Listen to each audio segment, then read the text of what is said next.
So this video is gonna rustle some jimmies, but I'm gonna give you the harsh truth about GTA 6, and all the things that you're potentially not going to want to hear, but will inevitably be part of the process. Now over the past 7 months, I've covered all the things that we can expect to see in GTA 6, but I think it's only fair that I go over a lot of the misconceptions, but I also have a responsibility to be brutally honest about certain parts of this release cycle and the upcoming GTA 6 as a game itself that may not make people too happy. So the first thing is blended monetization.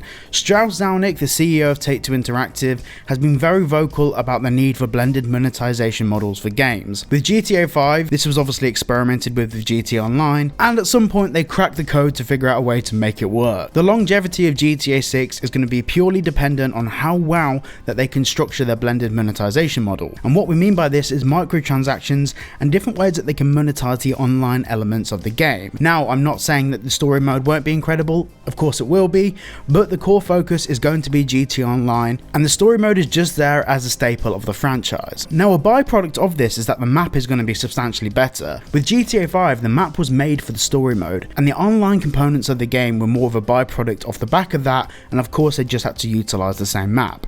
That's why in GTA Online, the GTA 5 map is relatively boring compared to other games out there. With GTA 6, it does look like the map is going to be purely focused around how they can expand on that map in GTA Online, so for the most part that is a positive. The next thing is the story. The story is most likely going to be shorter than the story from Red Dead Redemption 2. In Red Dead Redemption 2, Rockstar knew that there wasn't going to be as much emphasis on the online component of the game, so when people were buying Red Dead Redemption 2, the majority of the entertainment factor would be coming from the story mode. With GTA 6, a lot of the entertainment and enjoyment factor will be coming from the online component of the game, so it's not up to the story mode to actually carry the value of that game for the people that are buying it. So I feel like the story is going to be longer than GTA 5, but definitely shorter than Red Dead Redemption 2. Now, coming off the back of this online conversation, there is a chance, and it's a very small chance, but it is a possibility that GTA Online itself was a fluke. Obviously, we knew from the get-go Rockstar never had any intention of GTA Online becoming as big as it did, hence why there was previously storyline DLCs that were axed from the game. But there is the possibility that GTA Online for GTA 6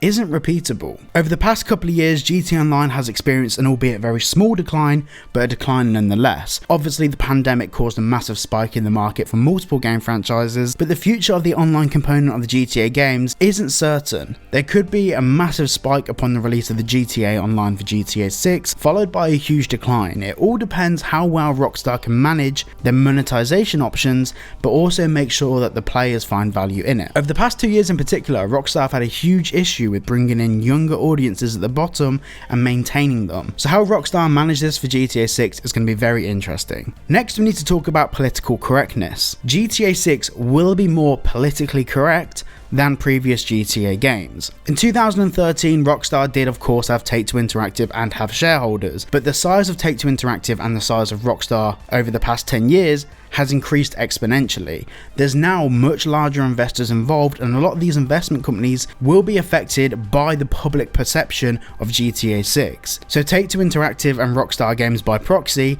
have to be very careful about what content is featured in the game to not risk upsetting investors. You've got to remember that a lot of the investors for Take-Two Interactive aren't really people that know what GTA 6 is. They're mainly very elderly trust funds and families that have trusted companies like JP Morgan and BlackRock to put their money in places that's going to increase the investment value. And this brings me on to the next point. Upon the release of GTA 6, we will hear a lot of groups rise up from both sides of the spectrum, potentially left and right, about the game being controversial in certain aspects. It seems like over the years Rockstar have really struggled to get this balance right. Even with GTA 5, they faced a lot of backlash about some of the things that were in the game. This is nothing new to the GTA franchise, but of course we'll have people rising up from both sides of the political spectrum, voicing their issues with the game. This inevitably will have knock-on effects to the investment strategy for Take-Two Interactive shareholders, and it will cause peaks and troughs in the stock valuation for Take-Two Interactive. Now, we can't say with confidence what effect this will have on the game itself following the release, but it's very clear that the game that we get from day one probably won't be the same game as it will be in 6 months' time following release. Content will be cut, so on release day, enjoy it. Now, this brings us to actual release day itself. It's going to be a nightmare. Myself and Project Vice have spoke about this on the podcast that we just recorded the other day, which is going to be posted in the next couple of days. But launch day for GTA 6 is going to be quite complicated. Whether people have physical discs or digital downloads, whichever route Rockstar choose to make with the game, there is definitely going to be server queuing for people to download this game. Or whether people are able to download it a week before and actually encrypt the files with an access key or something like that, we don't know. But this is the most anticipated game of all time, so whether you're buying it in a store or buying it online, it's very obvious that this is going to be absolute chaos for the first 24 hours of release. A lot of people have spoken about their plans on release day and booking time off work, but the truth is, I really don't think that everyone will be able to get their hands on it on release day. I'd love to hear what your theories are on that down below. The next thing is, on release day, the game itself will be extremely buggy. Now, obviously we know Rockstar have had years to work on this game, and we're going to skip ahead of all of that, because the fact that Rockstar are introducing all of this new AI technology into their biggest map they've ever made, with the most complex game engine they've ever made, with every single facet of the game being more complex than anything we've ever seen before, there's going to be bugs, which firstly will make for some great content, but secondly will affect the playability of the game for some people. Now, Rockstar usually get things pretty right for release, but with a game this big, I've had many conversations with other creators and games developers, and the task that they actually have at hand at the moment is insane. Now, I prefer to not see this as a bad thing. I'd like to look at this as a cool opportunity for us all to get some really interesting moments before they're patched by Rockstar. But I'm very keen to hear what your thoughts are on that in the comments. The next thing is the online component of GTA 6 won't be anything like GT Online as it is at the moment. Looking at the public perception of futuristic vehicles and futuristic weaponry in the game, it does look like nearly everyone wants it to be removed from the game. On a recent poll I did, there was over 1,000 votes, and 98.4% of the people that voted in that poll voted against futuristic vehicles and futuristic weapons being in the game as a standard mode. But also, the monetization options that Rockstar are going to have to expand upon will mean that we'll probably get more value for our money when we buy things like shark cards. Maybe they call it gator cards or something like that. But overall, we're going to be experiencing a very different beast to what we're used to with GTA 5. Now, whether this is a good thing or bad thing is fully up for you to decide, but I don't think there's going to be any comparisons with GTA 5's online component